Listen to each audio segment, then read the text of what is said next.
Hey everyone, thanks for joining me again. This is Outlaw 2044. I wanted to show you my new ship build. This is, I call it the Bumblebee. It is a very small ship.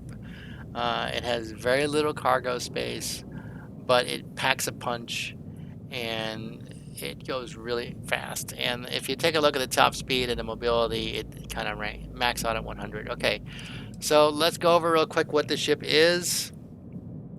It is a hybrid class of B and actually A and C. So I've got a C reactor back here and two C engines. Everything else is pretty. This is a C shield. This is a decent sized shield, 715. All right, the border, the cockpit. Most of this was built, I believe, in Stroud Eckland. Wherever else I got these Dynamo pieces. They're pretty small. So I've got the border here, and so my favorite two of these two weapon sets here. So this is the Vanguard Obliterator auto projector. It's got a long range. It's a Class A weapon. It's one of the best Class A weapons. What I like is the fast fire rate. Even though it doesn't do a whole lot of damage, it's 11. But because look at the max power on this thing. The max power is 2, which means because any subsystem can have a max of 12. You could theoretically put 6 of these things on your ship if you had some place to put them. So, but I think I have 4 here somewhere. Yeah, let's see, 1, 2, yeah, 3 and 4. So I have 4 set up here in a row. And then my secondary weapons, I have these auto cannons, which are much bigger, and they do more damage, but they also have a very fast firing rate. Most things I encounter just pretty much get melted away. This warning I'm getting here is because I don't actually have a second or a third weapon assignment because I don't really have any room for it, and I'm not going to bother with it. So let's get out of there. Let's take a look at this thing in real time, and let's see if we can find an enemy to blow up and test it out.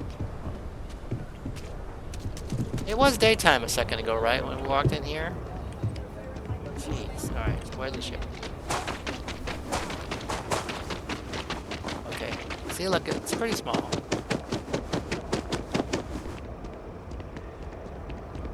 That's it. Alright, so I'm gonna get in from the back here.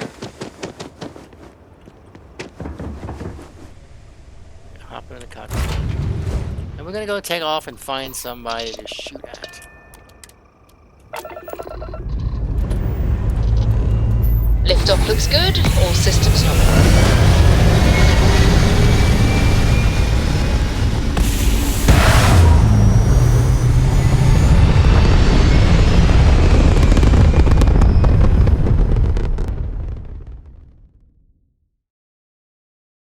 Orbital insertion done. Now I saw somebody or some bad guys here when I left a minute ago, but I doubt if they're still gonna be there. Where were they? Let's try this place. Dance among the stars. Let's see how fast we can destroy them.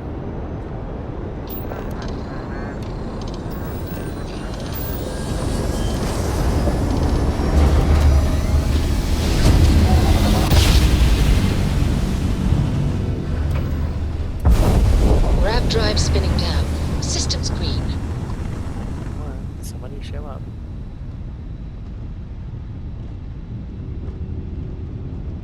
I don't know how much you guys like space, but I am a huge fan of space and the things that happen in it.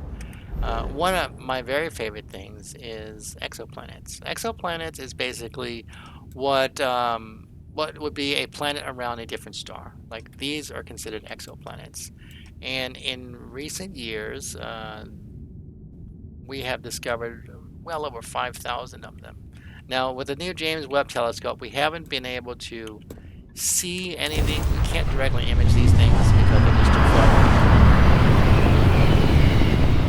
But one of the things we can do is measure their atmosphere and find out what's in the atmosphere. By the way, the refraction of the light goes through their atmosphere. We can tell what gases in the rainbow that it creates, right? And so we're looking for tracer gases like methane as a sign of life, and carbon dioxide, high levels of carbon dioxide, which might show industrial life like ours. Look at all this junk floating around here. Humans everywhere, junk in space. So I remember reading another statistic that there is so much junk floating around the Earth right now.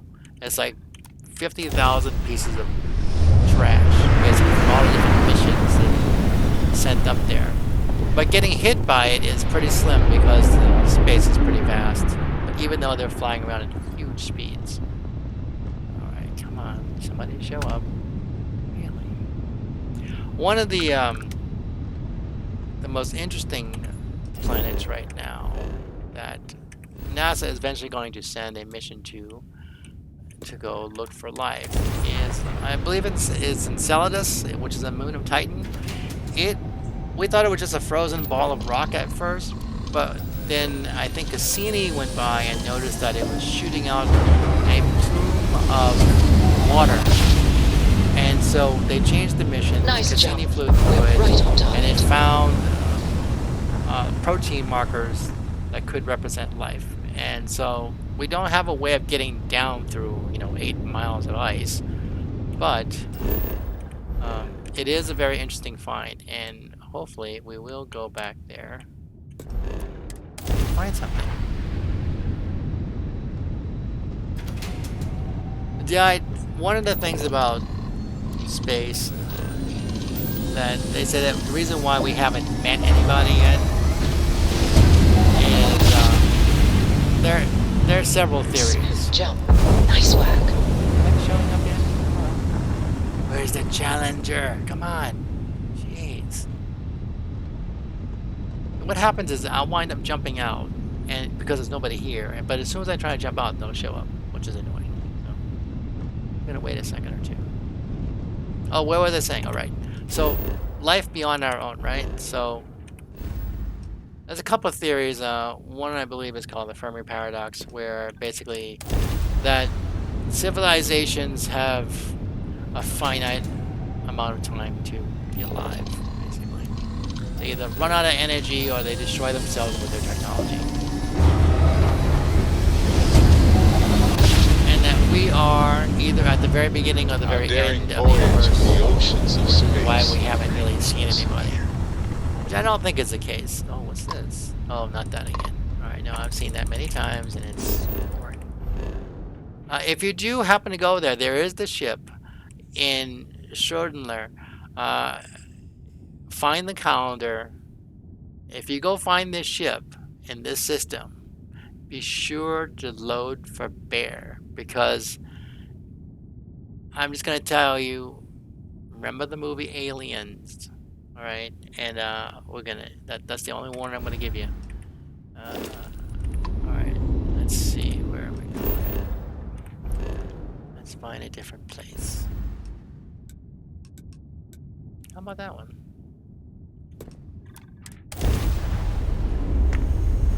My personal belief is that it's kind of like the Vulcan theory, I guess you want to say, is that they're out there, they can easily avoid our telescopes,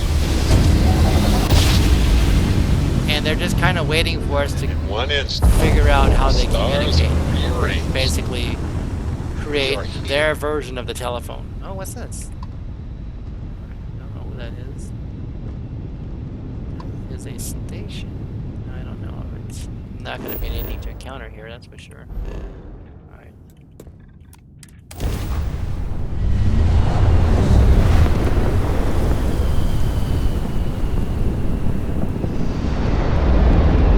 Where is everybody?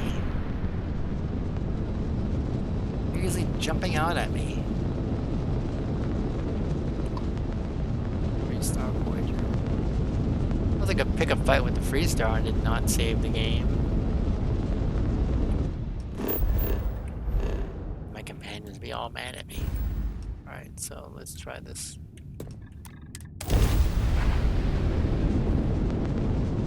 Eventually we're going to find a ship that we're going to want to be able to shoot at.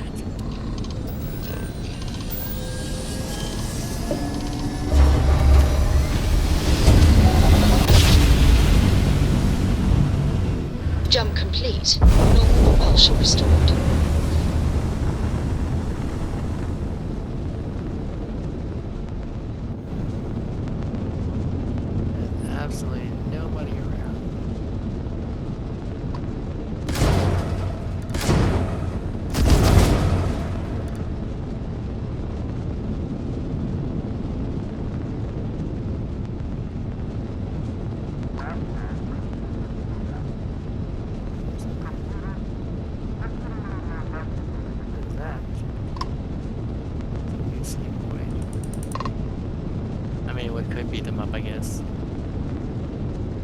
fight a UC ship. I don't want to deal with that.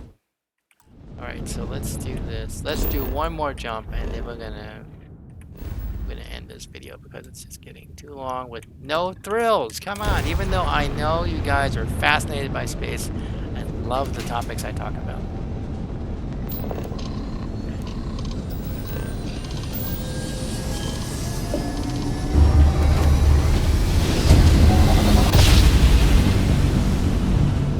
Grav jump spinning down. Yeah, just look at those stars. Finally! Okay, here we go. Now let's speed up this ship. Close to them. Hey, bud. I'm gonna fire you in just a second. Nice. Thrusters. Oh, nice. Engines fried. Look how quickly The he target. disappears. Watch how quickly this disintegrates. Nice. There goes their engine. Done. And the third one. There we go.